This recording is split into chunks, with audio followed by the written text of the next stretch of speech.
¿Alguna vez te has preguntado cuánto peso puede soportar el ala de una mariposa?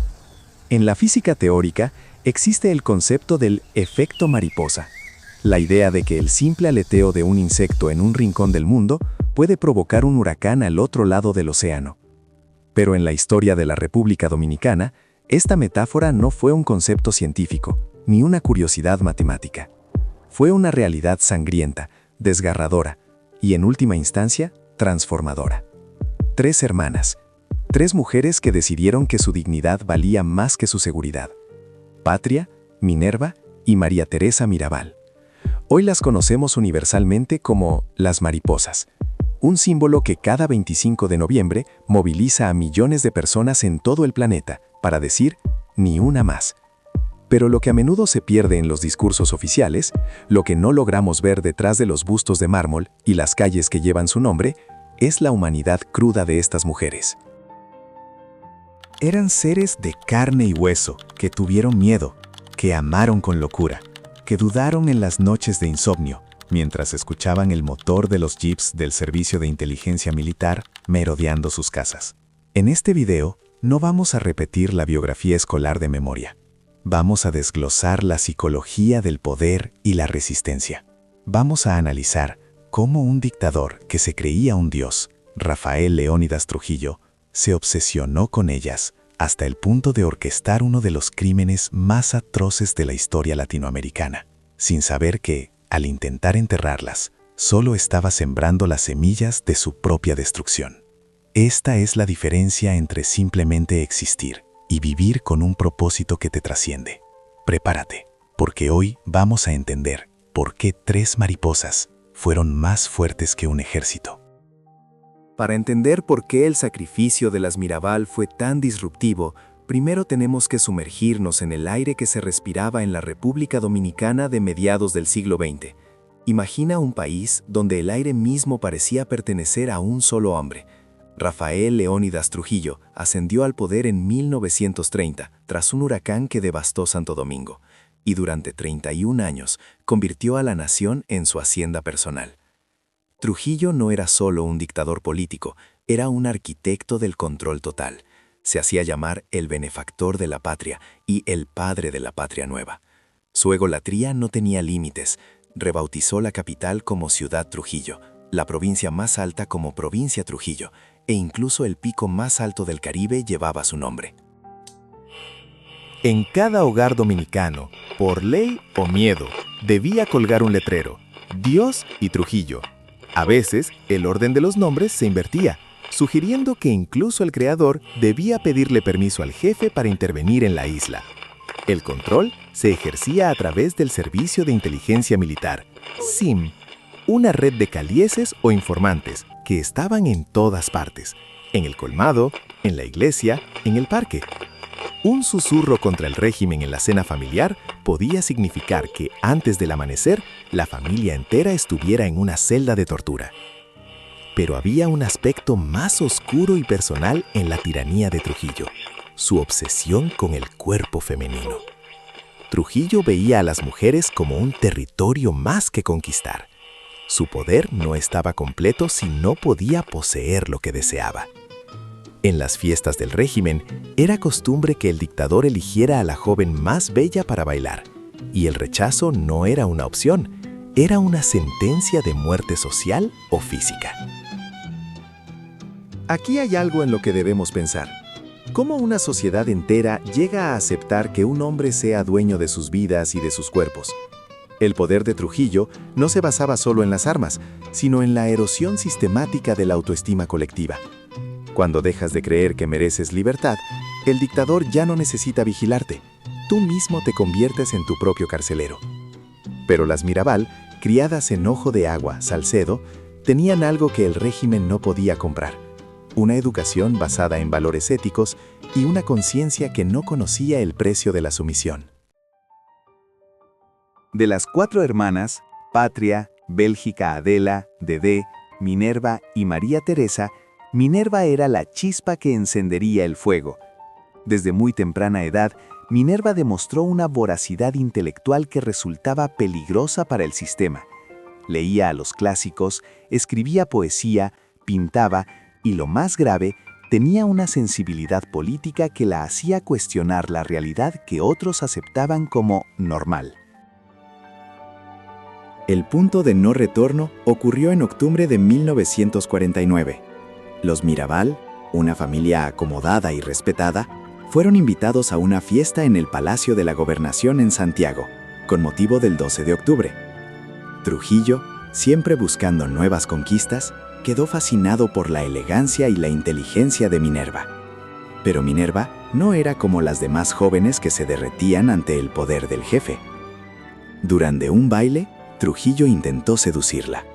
Minerva, con una valentía que hoy llamaríamos casi suicida, no solo rechazó sus avances, sino que se atrevió a pedirle que dejara de perseguir a sus amigos políticos, jóvenes que ya empezaban a conspirar contra el régimen. Se dice que en ese intercambio, Minerva fue firme, clara y desafiante. La respuesta de Trujillo fue inmediata. Esa misma noche, la familia Mirabal tuvo que abandonar la fiesta antes de que el dictador terminara de hablar, lo cual era considerado un insulto imperdonable. Al día siguiente, don Enrique Mirabal, el padre, fue arrestado. Luego fue el turno de Minerva y su madre, doña Chea. Fueron llevadas a la capital y sometidas a interrogatorios psicológicos. Trujillo quería demostrarle que aunque su mente fuera libre, su vida y la de sus seres queridos estaban bajo su bota. El sueño prohibido de ser abogada. Minerva quería ser abogada para defender la justicia. Trujillo, en un acto de crueldad burocrática refinada, le permitió estudiar, pero al graduarse con honores de la Universidad de Santo Domingo, se le prohibió ejercer la profesión. Trujillo quería que ella tuviera el título colgado en la pared como un recordatorio de que él podía darle el conocimiento, pero no el derecho a usarlo. Como reflexión, el precio de la integridad. ¿Qué haces cuando el hombre más poderoso de tu país te pone un precio? Muchos habrían cedido. Muchos habrían aceptado el favor del dictador a cambio de una vida de lujos y tranquilidad.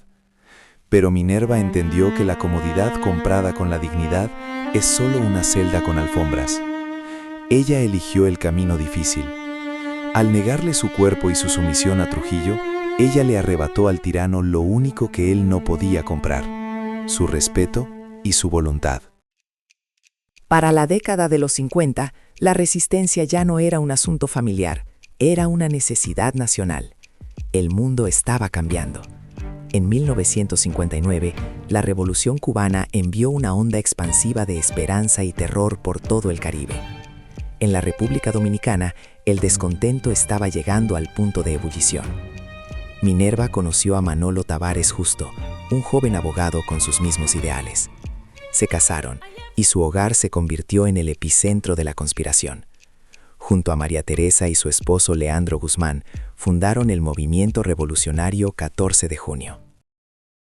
Fue en estas reuniones secretas donde nació el nombre en clave, Las Mariposas.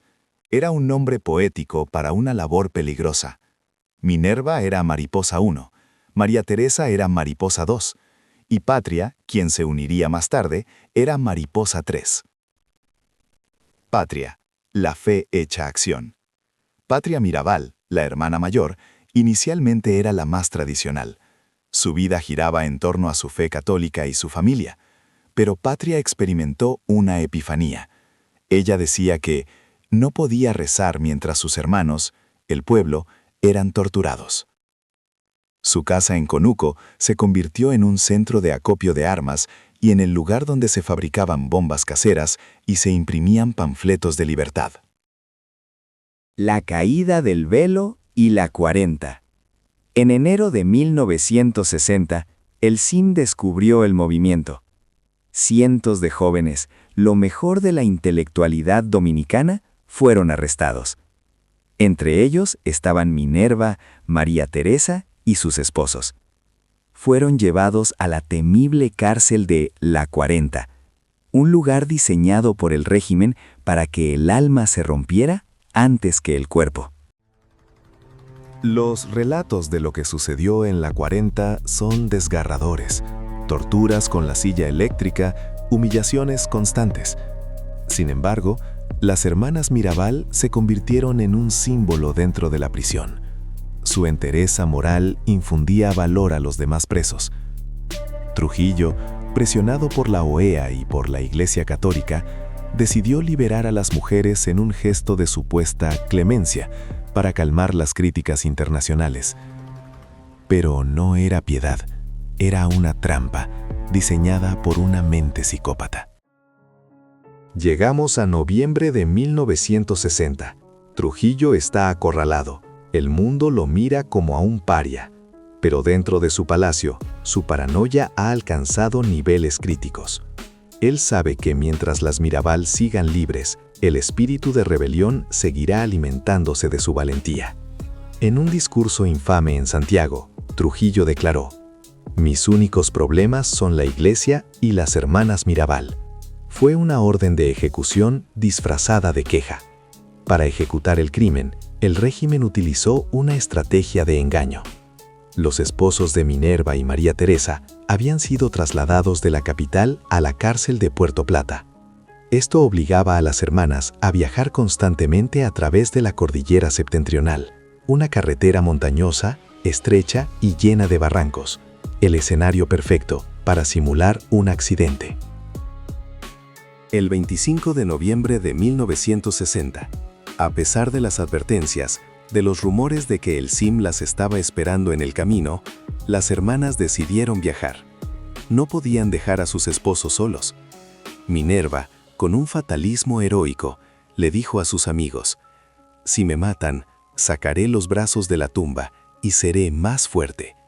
Esa tarde, Patria, Minerva y María Teresa, junto a su chofer Rufino de la Cruz, regresaban de la visita en Puerto Plata. Cerca de un lugar llamado La Cumbre, un jeep del CIM interceptó su vehículo. Los agentes, liderados por Ciriaco de la Rosa, las obligaron a bajar. No usaron armas de fuego para evitar el ruido de las balas. Las llevaron a un campo de caña cercano. Según las actas del juicio posterior, las hermanas fueron asesinadas a golpes de garrote y puñaladas. Patria intentó escapar hacia un camión que pasaba para pedir auxilio, gritando sus nombres para que el mundo supiera quiénes las estaban matando, pero fue recapturada. Una vez consumado el crimen, los cuerpos ensangrentados fueron colocados nuevamente en su vehículo. Los asesinos empujaron el coche por un precipicio de más de 40 metros de profundidad. Se retiraron creyendo que habían cumplido su misión. Creyeron que el silencio volvería a reinar en la isla.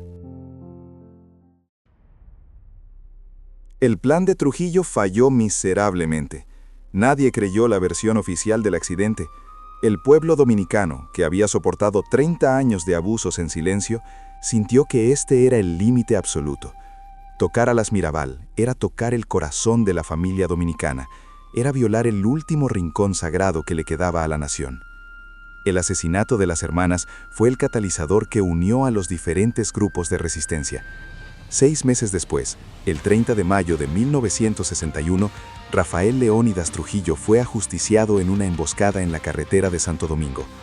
Los hombres que dispararon contra el dictador confesaron más tarde que el rostro de las muchachas de Salcedo los acompañó en cada disparo. De la tragedia a la leyenda universal. Tras la caída de la dictadura, la figura de las Mirabal comenzó una metamorfosis. Su casa en Salcedo se convirtió en un museo, un santuario donde aún hoy se pueden ver sus vestidos, sus libros y las trenzas que María Teresa se cortó en la cárcel. Pero su legado no se quedó encerrado en las montañas de Salcedo. En 1981, en Bogotá, se propuso que el aniversario de su muerte fuera el Día Internacional de la Eliminación de la Violencia contra la Mujer. En 1999, la ONU oficializó esta fecha para todo el planeta. Las hermanas Mirabal pasaron de ser heroínas nacionales a ser símbolos globales de la lucha contra el patriarcado violento y el autoritarismo. Al analizar esta historia, es fácil caer en la hagiografía, en tratar a Patria, Minerva y María Teresa como santas inalcanzables. Pero el verdadero valor de su historia reside en su humanidad. Ellas no querían morir, Amaban la música, el arte, sus hijos. Minerva amaba el derecho, María Teresa amaba la ingeniería, Patria amaba su jardín. Trujillo las mató porque no soportaba que el deseo de libertad de una mujer fuera más grande que su poder absoluto. El femicidio de las Mirabal fue, en esencia, el acto final de una dictadura que veía a las personas como objetos de consumo. Hoy, cuando vemos los índices de violencia contra la mujer en el mundo, entendemos que las mariposas todavía tienen mucho trabajo que hacer. Su lucha no ha terminado, porque el sistema que permite el abuso de poder sigue vivo en diferentes formas. Pero ellas nos dejaron el mapa: la educación, la organización y, sobre todo, la pérdida del miedo. Si algo nos enseña el efecto mariposa de las Mirabal, es que ninguna acción por la justicia es demasiado pequeña. El valor de Minerva en una fiesta, la fe inquebrantable de Patria, la pasión juvenil de María Teresa, todo eso se sumó para derribar a un monstruo que parecía eterno. No necesitas ser una heroína de mármol para cambiar el mundo, solo necesitas tener el valor de decir no cuando el mundo te pide sumisión. Necesitas entender que, aunque te sientas pequeño como una mariposa, tu aleteo unido al de otros puede provocar el huracán que limpie la injusticia de la tierra. Gracias por acompañarnos en este viaje al corazón de la resistencia dominicana. La historia de las hermanas Mirabal es un recordatorio de que la luz siempre encuentra una grieta para entrar en la oscuridad más profunda. Si este relato te ha conmovido, si te ha hecho reflexionar sobre tu propio poder para generar cambio, te pido que no dejes que esta historia muera aquí. Compártela, háblala en tu casa, en tu escuela, con tus amigos, porque mientras recordemos sus nombres y sus ideales, las mariposas nunca dejarán de volar. Nos vemos en el próximo video.